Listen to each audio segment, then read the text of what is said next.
This is Handle the Shit, the podcast where septic gets strategic and business gets real. I'm Tanya Wilson, CEO of Homefield East Valley, and me and my crew are here to help you run a business that doesn't run you. We're not guessing, we're in it. Grit, mistakes, wins, real shit from the field and the office. The stuff no one tells you about, but all the things you need. It's not just theory, it's not just hype, it's just what works.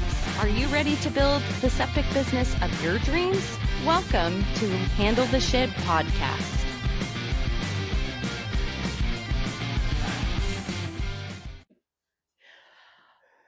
Welcome back to the podcast. Today I have Tim Butler, our service manager here at Homefield East Valley, and we're going to talk today about why it is so important to work with your technicians in order to provide a kick-ass customer experience for our customers out in the field. So Tim, thanks for being with us today. My pleasure. Tim will be a staple on the podcast. One, because he's super fun to talk to, and he's quite charismatic on here. It's going to be fun. Yeah. Oh, fresh is on now. Yeah. The purpose of this podcast is to get to know everybody that's on the Homefield East Valley team. So I'm excited that you are the first guest on here today. Oh, that's good. I'm excited too. Nervous at the same time. That's okay. Shake out your jitters. We really want to talk about today why it's so important to not only train the technicians to do a great job actually physically completing the job and the checklist and all that shit, but also just making sure that they are showing up and going above and beyond and what that looks like and how to really set that precedence with every technician coming in. Okay. We all know that sometimes we get technicians and it's kind of second nature. I kind of feel like it's like how they were raised, like, yes, ma'am, no, sir. Like they're really polite. They're very intense about cleaning up and making sure they leave a place a better place. Other times you may have a little challenge with that coming in with somebody that maybe they came from a different place where that wasn't the excellent standard that we have here. So let's dive into that in this episode, and let's talk about what you do as a service manager when you're training them in order to provide a great customer experience. What's most important to you when you first start out with a new tech? First of all, I like to break it all down, similar to how the military, they break you down and then they build you back up. So the first thing I tell them, forget whatever you knew, because now you're about to learn something totally different, something they may not be used to. Right. And a lot of times, most of them aren't used to actually interaction with the customers or even having that personal experience. That way, when they speak to a customer, you make them feel like comfortable. You're talking to your own family member, which I bring up a lot. Yeah. And that's pretty much what it is. You know? Yeah. For the most part, breaking them down and building them back up. So when you say break them down, sometimes when people associate that with military, are you that like, get your shit together? Or are you like, forget your bad habits? That's what we do. We get the shit together. Handle the shit, obviously. But like, how do you talk to them as far as providing great customer experience, like mindset wise? Because a lot of times when we bring technicians in, maybe they might not have the best mindset around their job. Maybe they fell into this job. They just kind of have to do this job. It's mundane. It's the same thing every day. How do you elevate them with their mindset in order to really show up and show out when they get there? The first thing I do is, all our techs basically have that same mindset of, one, I'm servicing someone in my family, my mom, grandmother. I like to use mother and grandmother because us men, we treat our mom and our grandmother with nothing but love. Right. So I explain to them, you treat them like they're your mother, your grandmother.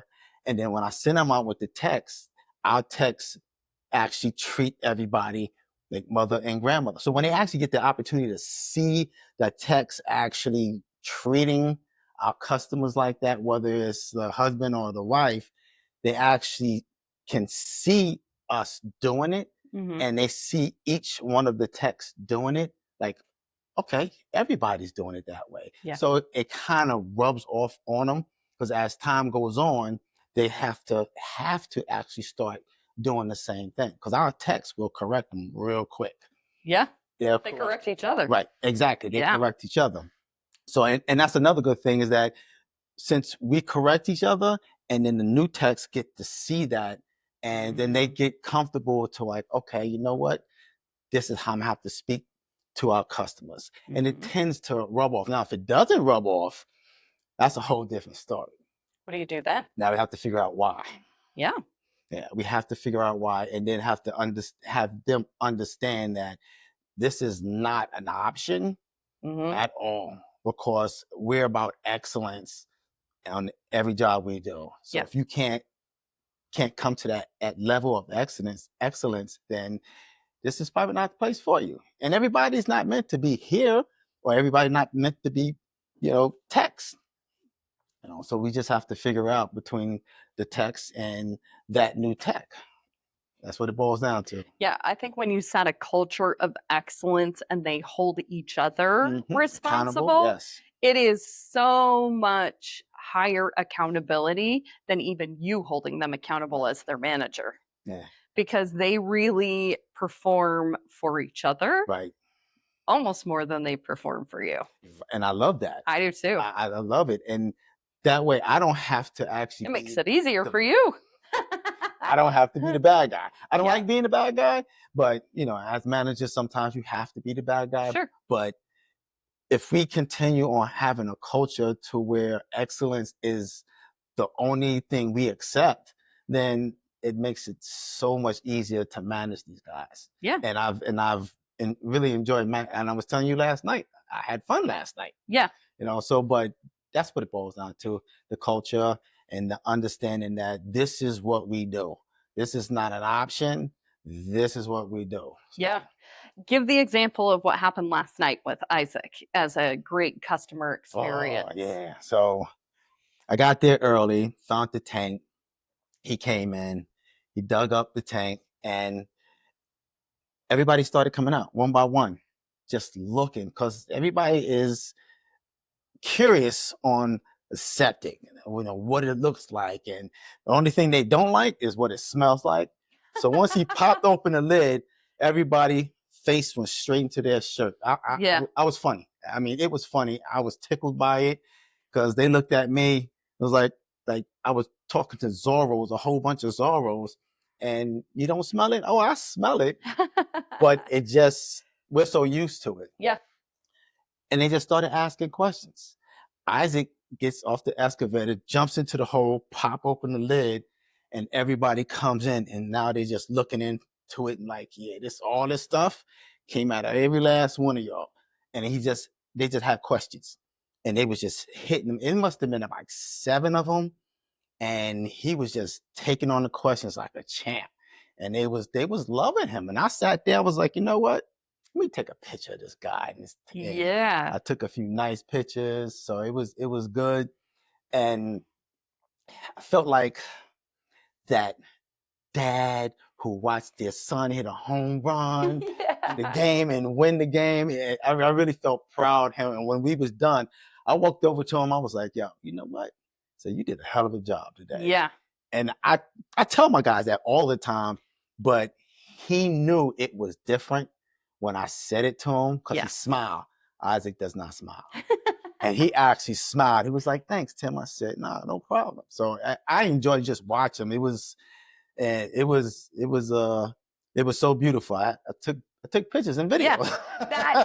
That culture where a service manager will look them in the face and pay them a compliment is so viable in growing a incredibly expansive team, if you will. Like they really expand each other. You don't have to be the one that's doing that, right? Because they watch each other and they pick up. And it's not necessarily like the older guy that's been here, the guy that's been here the longest is teaching the other ones, because our newest technician comes in and is teaching the ones that have been here longer some things too. But we've created this atmosphere where it's safe and it's okay for everybody to do that. It's not like they're coming for each other or like there's friendly competition with our sales and commission board in the back. And it's transparency that I think creates that equanimity for them out in the field.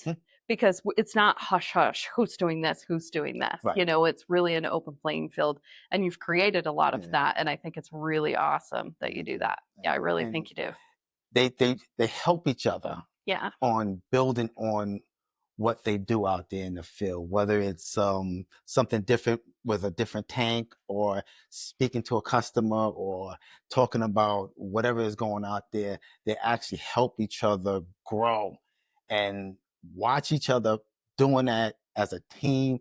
It's just it's beautiful. Yeah. Like I said, it's like a dad or a grandfather watching their little kid play. It's like, it gives me chills sometimes. It's amazing. And then they get really great reviews that come in that list their name, talk about Yes, how yes. knowledgeable, how friendly, how professional they are. What do you do for them when they get reviews like that? Do you talk to them about it? Oh, I always talk to them about it. Awesome. I talk to them about it. I give them what we call shitties. They're like little points they get, and they can redeem them. I give give them that. One of our guys said, "Oh, I didn't get no shitties today." I said, "Dude, you ain't been here all week.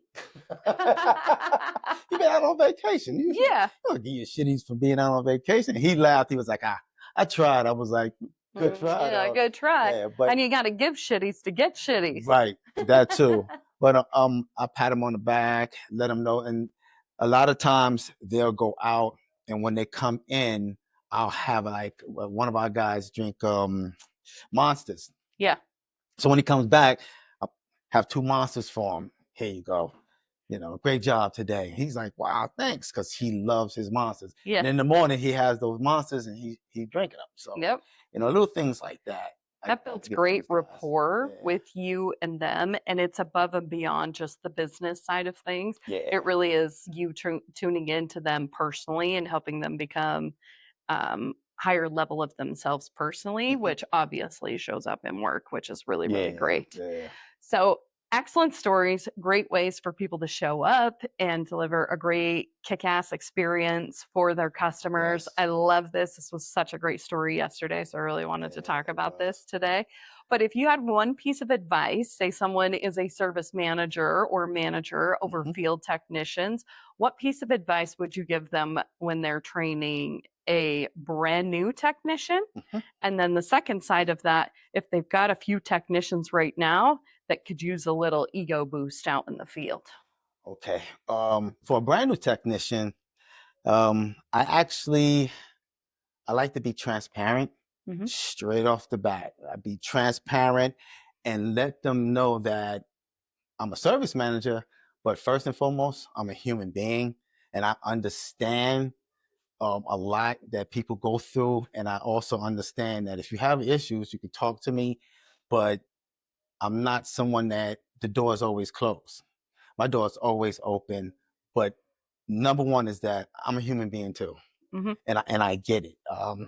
To build a technician that's been here for a while is more or less talk to him or her on what's going on in their life, how their weekend was, how their week was. And then by doing that, when something happens, then I can trace it back to, well, was it because of this, or was it because of that, or how is such and such in your family? It makes it a lot easier to understand what's going on through their heads, because you know what they've been going through all week long. So you have an idea. So it's not like I have like 50 employees and I don't speak to all of them, but maybe 3 of them.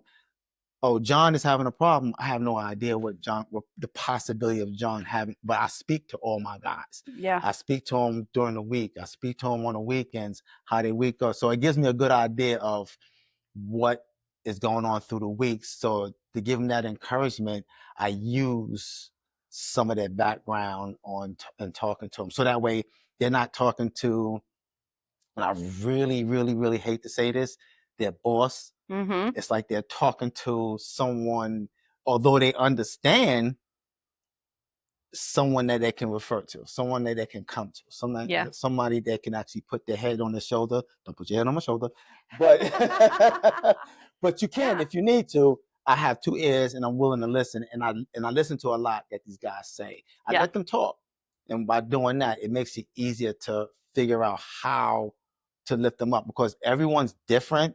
Yeah. I can't lift up one guy the same way I lift up any of the other guys. Absolutely. So trying to figure out what's going on in their mind is, and it all depends on who the person is, on how I do it. But for the most part, getting to know them is the first step of being able to uplift them. Yeah, that's great. That is so great.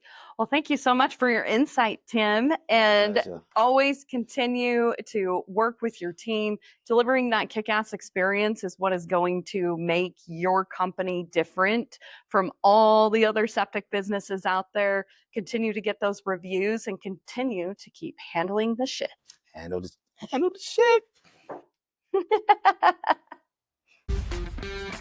You've been listening to Handle the Shit, powered by Homefield East Valley. We're here to lead, to build, and to show the world that septic pros don't just clean up messes, we run shit. If this hit home, share it with someone in the field. Leave us a review or just get back out there and handle yours. Stay gritty, stay growing. Tune back in next week for another amazing episode and keep handling the shit.